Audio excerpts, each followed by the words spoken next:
लतीफ़ साईं जे सालियाने उर्स जा समूरा रंग मेले में ईंदड़ हर माण्हूअ जे मन खे मोहींदड़ आहिनि। पर लतीफ़ सरकार जे मेले में आलमी अदबी कॉन्फ्रेंस जी पिणु पंहिंजी हिकु अलॻि सुञाणप ऐं हैसियत आहे। उर्स जे हिन मौक़े ते सकाफ़त खाते पारां भिटशाह जे एक्सीलेंस हॉल में लतीफ़ जे फ़िक्र सां भरपूर आलमी कॉन्फ्रेंस मुनक़िद कई वई। लतीफ़ जे फ़िक्र सां लाॻापियल हिन आलमी कॉन्फ्रेंस जी सदारत नाले वारे ॾाहे मोहम्मद इब्राहिम जोए कई, जॾहिं त सकाफ़त जी सूबाई वज़ीर ससी पली जो सेक्रेटरी सकाफ़त अब्दुल अज़ीज़ उकेली, भारत मां आयल अदीबन हीरो ठाकुर, इंदिरा शबनम, विमी ऐं मुल्की अदीबन फहमीदा रियाज़, फहमीदा हुसैन, अमर जलील, पंजाब मां आयल अदीब जमील अहमद, डॉक्टर रूबीना तरीन, बलूचिस्तान मां आयल अदीब शाह मोहम्मद मरी, अब्दुल हकीम बलोच, खैबर पख्तूनख्वा मां आयल सईदुल्ला बरख, डॉक्टर वलीद शेख, गिलगित मां आयल डॉक्टर मंजूर सुलेमान शाहीन समेत ॾेह तोड़े परॾेह मां आयल अदीबन शाइरनि वॾे अंग में शिरकत कई।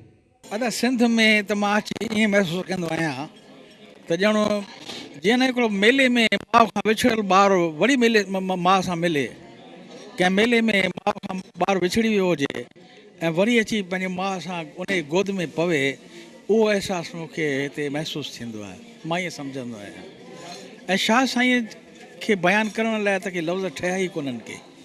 शाह साईं हिकिड़ो एॾो वॾो अज़ीम शाइर आहे, उन जी शाइरीअ में जेके इंसानी क़द्र आहिनि, जेके आफ़ाक़ी मुल्ह आहिनि उन जा, उनखे त दुनिया जे वॾनि वॾनि शाइरनि सां उनखे भेटे सघिजे थो।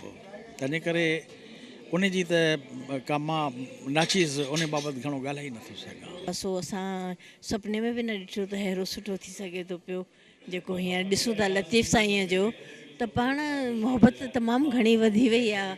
ऐं तंहिंखां सही ही वातावरण मूं कॾहिं न ॾिठो आहे सॼी ज़िंदगी में। मां ॼाई हिंदुस्तान में आहियां, पर आहियां सिंध जी, त इन करे ईअं सम्झणु खपे त हा मुंहिंजी पैदाइश बि सिंध जी आहे, मुंहिंजनि माइटनि वांगुरु।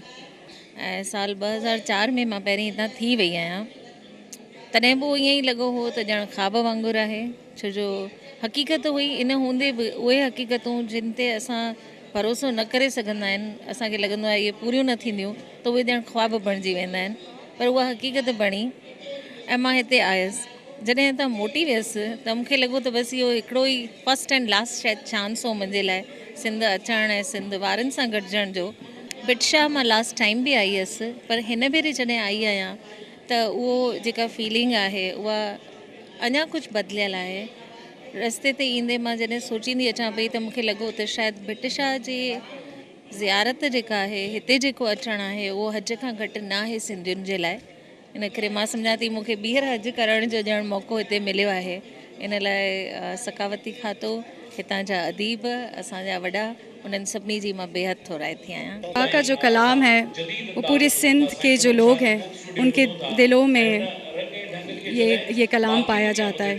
तो शाह के कलाम पे कुछ लिखना, कुछ कहना, इस सिंध के लोगों के साथ अपनी जान को जोड़ने। Yeah, Latif has a message for global peace. ठीक है, global peace जो message है, Latif has got that. I think to understand Latif के समझण या उनखे स्प्रेड करण सां, the more people would be knowing, the more would be awareing. त इन सां इहो थींदो आहे त तव्हांजी अवेयरनेस आहे, द सोसाइटी जेकी तव्हां क्रिएट पिया कयो, सोसाइटी ऑफ द टॉलरेंस। भई लतीफ़ उहो समाज आहे जेको टॉलरेंट आहे, जंहिंमें सेक्रीफाइस आहे। त यूथ में अॼुकल्ह पाण वटि सभ खां जेकी घटि शइ उहा बर्दाश्ती आहे, उहा आहे कोन। So Latif has got that, sacrifice Latif वटि आहे। त उन मैसेज अंडरस्टैंड करणु इन दैट वे बि तमामु ज़रूरी आहे। वी आर ट्राइंग के जेकी यूथ आहे, पढ़ियल लिखियल यूथ आहे, ख़ासि करके सिंधी यूथ त ज़रूरी, छो त उहा बि काफ़ी पढ़े हली वई आहे। ऐं वरी उहा यूथ जंहिंसां असां रहूं था हिते, बिकॉज असां मल्टी लैंग्वेज आहियूं, काफ़ी सारी लैंग्वेजिस कल्चर सां रहूं था। For all them Latif understand के इन करे बि ज़रूरी आहे त हिकिड़ो टॉलरेंस माशरो हिक ॿिए सां गॾु रहणु लतीफ़ ई पंहिंजे मैसेज सां क़ाइमु करे थो। And we believe that. अॻे प्रोग्राम सिस्टम तहत थींदो हो, महीनो अॻु को सुर अनाउंस थींदो हो, उन ते अख़बार में एडवर्टाइज़ ईंदी, जनरल इन्विटेशन ॾींदा हुआ त बाबा हिन सुर ते तव्हां पंहिंजो तहक़ीक़ी मकालो लिखी जेको सो मोकिलियो। पोइ उहो मोकिलिबो, स्क्रूटनी कमेटी वेहंदी, उहा पोइ मकालनि खे स्क्रूटनाइज़ कंदी, पोइ अप्रूव कंदी, पोइ अप्रूवल जो लेटर ईंदो हो। उन सां गॾोगॾु ईअं हूंदो त भई हाणे तव्हां इन जो इख़्तिसार ठाहे अचो 5 मिंट 7 मिंट जो, जेको तव्हां अदबी कॉन्फ्रेंस में अची पढ़ो। पर हींअर उहो सिस्टम ख़तमु थी वियो आहे।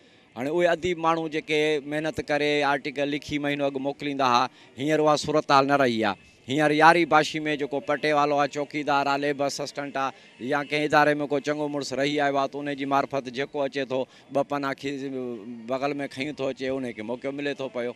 त हाणे उहो अदबी जेका कॉन्फ्रेंस जंहिंखे अदब चइजे, तहक़ीक़ चइजे लतीफ़ साईं जे हवाले सां न, उहो जेको मक़सदु हींअर ख़तमु थी वियो आहे। जिते लैंग्वेजिस, जिते फ़िलासफ़ी, जिते लतीफ़ जी ऐं फैज़ ग़ालिब जहिड़ी ॻाल्हि हुजे, त उते रिसर्च वारी ॻाल्हि अचे, त उन्हनि अदीबनि खे बि असीं गॾु खणी हलणु चाहियूं था, त उते बि हिकिड़ो सिस्टमेटिक वे में हलूं। मुंहिंजे ख़्याल में अॼु कॉन्फ्रेंस इलाही मुख़्तलिफ़ आहे ऐं उन में आउं इलाही एप्रिशिएट कयां थी, ऐं थैंकफुल आहियां सभिनी जी जेके हिते आया आहिनि ऐं तमामु सीरियस क़िस्म जो अकेडमिक वे में बि हिकु डिस्कोर्स थियो आहे। लतीफ़ जे फ़िक्र सां मालामाल हिन अदबी कॉन्फ्रेंस जी पुॼाणी सिंध जे भलोड़ ऐं सुरीलनि फ़नकारनि जे सुरनि सां कई वई।